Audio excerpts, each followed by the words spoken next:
জানেন থ্রিলার বা গোয়েন্দা আমি খুব কম পড়ি, তারপরেও যখন একটা থ্রিলার বা গোয়েন্দা বা লক রুম মিস্ট্রি পড়ে আমার জাস্ট মাথা ঘুরে যায় এবং আমি প্রত্যেকটা মানুষকে রেকমেন্ড করতে থাকি এই বইটা পড়ো, এই বইটা পড়ো। এবং যে বইটা আমি আমার হাসপাতালের বিছানায় থেকে পড়েছি, যখন I was literally unable to talk and walk, কিন্তু ওই দিনগুলো আমার জীবনের অন্যতম কালো দিন ছিল, বা আমার শরীর খারাপ বা ফিজিক্যাল ইলনেসের দিক থেকে সব থেকে কালো দিন ছিল। বইটা হচ্ছে সাক্ষ্যজিৎ ভট্টাচার্যের লেখা হামারটিয়া। বইটা ভাই অর্ডার করেছিল এবং যখন আমি হসপিটালে যাচ্ছিলাম ভাই বইটা নিয়েছিল যে পড়া হবে বলে। যাওয়ার পথেও আমি পড়িনি, এবং যখন আমি হাসপাতালে দিনের পর দিন কাটাচ্ছি তখন আমি ভাইকে বলি একটা বই দিয়ে যাস, তো ও আমাকে হামারটিয়া দিয়ে যায়। সাক্ষ্যজিৎ ভট্টাচার্যের লেখা শেষ মৃত পাখি ভাই পড়েছিল, এবং যা ভূয়সী প্রশংসা আমি শুনেছি ওর কাছ থেকে এবং বিভিন্ন মানুষের কাছ থেকে, আমার মনে হলো I should read the book hamartia. এবং বইয়ের একটা পাতা পড়লে আপনি বইটা রাখতে পারবেন না। শুরুতেই দেখা যাচ্ছে একজন বৃদ্ধ মানুষ একটা চিঠি লিখছেন একজন পুলিশ কর্তাকে, এবং তারপর তিনি সুইসাইড করছেন, কারণ একটা ঘটনা তিনি মনে করতে পারেননি যেটা তিনি করেছেন কি করেননি। এমন একটা খুন যার জন্য তিনি তার জীবনে সব হারিয়েছেন, তিনি তার জীবনটা জেলে কাটিয়েছেন, তারপর তার জীবন ছিন্ন বিচ্ছিন্ন হয়ে গেছে, এবং এই মুহূর্তে সম্ভবত তিনি এমন একটা রোগে আক্রান্ত যেখান থেকে বাঁচার কোনো পথ নেই, এবং তার মস্তিষ্কের সমস্ত সময় তাকে এই ঘটনাটা পীড়া দেয়। সে কি সত্যি এই কাজটা করেছিল যেটার জন্য এই সাজাটা তার হলো? এবং সে গলায় ফাঁস দিয়ে ঝুলে পড়ে, আর ঠিক সেই মুহূর্তে তার মনে পড়ে যায় সমস্ত কিছু। জাস্ট একটা পাতায় এটা লেখা, এবং আপনি ভাবুন এরপরে কি আপনার ইচ্ছা জাগবে না এটা জানার মানুষটা সত্যিই করেছিল কি না? এই চিঠিটা গিয়ে পৌঁছাবে একজন পুলিশ কর্তার কাছে, জাভেদ নাম, এবং তিনি হেল্প চাইবেন তার বন্ধুর, এবং দুজনে মিলে এই লকড রুম মিস্ট্রি, যে খুনটা হয়ে গেছে বহু আগে, যার জন্য একজন মানুষ অলরেডি সাজা পেয়ে গেছে, এবং তার সঙ্গে জড়িত বিভিন্ন মানুষের কাছে গিয়ে খোঁজার চেষ্টা করবে প্রকৃত খুনিকে। এবং যত বইটা এগোতে থাকবে আপনার মধ্যে ইন্টারেস্ট আরও গ্রো করবে। এইসব ক্ষেত্রে আমরা জানি প্রচুর সাসপেক্ট থাকে এবং প্রত্যেকের আলাদা আলাদা মোটিভ থাকে। এখানে কার কী মোটিভ, কীভাবে এগোচ্ছে।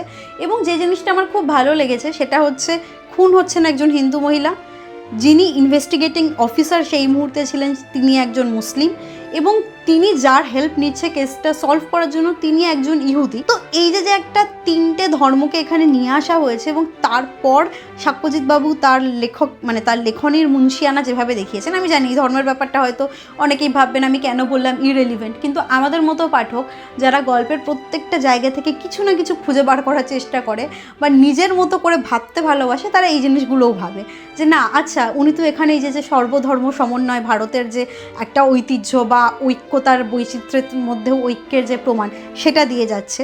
কিন্তু এর মধ্যে আমি প্রচুর মানুষকে সাজেস্ট করেছি, আমি হাইলি রেকমেন্ড করব তাদের যারা লক রুম মিস্ট্রি পড়তে ভালোবাসেন, যারা রহস্য বা এই যে তদন্তমূলক লেখা পড়তে ভালোবাসেন। এবং আমি আবারও বলছি গল্প কিন্তু আমি বলিনি, মাত্র একটা পাতা গল্প বলেছি। এই বইয়ের মধ্যে কি গল্প আছে সেটা লেখক সাক্ষ্যজিৎ ভট্টাচার্য বলেছেন, সেটা আপনি পড়বেন, আপনি জানবেন, আপনার মতো আপনি যারা যারা খুনি হতে পারে বা যে মানুষটাকে সাজা দেওয়া হলো সেও খুনি কিনা এই প্রশ্নটাও প্রশ্নের ঊর্ধ্বে না। তো এটাকে আমরা কোশ্চেন মার্ক অবশ্যই দিয়ে রাখবো, এবং তারপরে আমরা পড়বো, জানবো, বুঝবো, এবং আপনার মতন করে আপনি এনজয় করবেন। বইটা শেষ পাতা অবধি আমাকে মুগ্ধ করে ধরে রেখেছিল, এবং বইটা কন্টেন্ট ওয়াইজ অ্যাডাল্ট কন্টেন্ট, শুধুমাত্র এমন কিছু দৃশ্য বর্ণনায় না, সমস্ত দিক থেকে, যেহেতু খুন হচ্ছে, যেভাবে খুন করা হচ্ছে, বা যেহেতু এটা একটা মানসিক টানাপোড়েনের গল্প, এবং সেই সময় আমার নিউরোলজিস্ট আমাকে বলেছিলেন কাম অ্যান্ড রিল্যাক্স থাকতে। বাট আমার মনে হচ্ছিলো এই বইটা যদি আমি ছেড়ে দিই তাহলে আমি কাম কোনোভাবেই থাকতে পারবো না। তো মানসিকভাবে শান্তিতে থাকার জন্য আমাকে এই বইটা শেষ করতে হয়েছে সেই সময় যখন আমাকে মানসিকভাবে কোনো রকম স্ট্রেস ফিজিক্যালি অ্যান্ড মেন্টালি নিতে বারণ করা হয়েছিল। I am highly recommending you. আমার মতন খুব কম তদন্ত পড়া বা লক রুম মিস্ট্রি বা ডিটেকটিভ পড়া মানুষও যখন একটা বই পড়ে মাথা ঘুরে যায়, সাজেস্ট করতে থাকে, আমার মনে হয় যে আপনারা বুঝতে পারছেন বইটা আমাকে কতভাবে মুগ্ধ করেছে। সুপ্রকাশ প্রকাশনীর বই, এবং বইটার মুদ্রিত মূল্য রয়েছে 350 টাকা। বইটার মধ্যে কোনো অলংকরণ নেই, কিন্তু প্রত্যেক অধ্যায় শুরুতে একটা করে ছুরি রয়েছে, এবং আপনারা যদি খুব ভালোভাবে এই প্রচ্ছদটা দেখেন তাহলে আপনারা দেখতে পাচ্ছেন রক্ত, চশমা, বুলেট সমস্ত কিছু রয়েছে, এবং লাস্টে লেখা রয়েছে এটা একটা হামারটিয়ার আখ্যানও হতে পারে, শুধু খুনের গল্প নয়।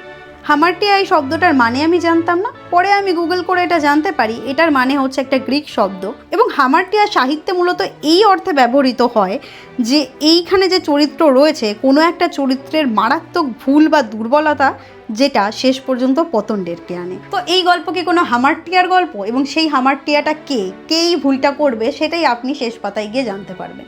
আমার ভিডিও এখানেই শেষ হচ্ছে এবং সাক্ষ্যজিৎ বাবুর অন্যান্য লেখা পড়ার জন্য আমি মুখিয়ে থাকলাম। দেখা হবে পরের দিন পরের কোনো ভিডিওতে। আর ততক্ষণ ভালো থাকবেন, বই পড়বেন, আর হ্যাঁ, চ্যানেলটা সাবস্ক্রাইব না করা থাকলে সাবস্ক্রাইব করবেন।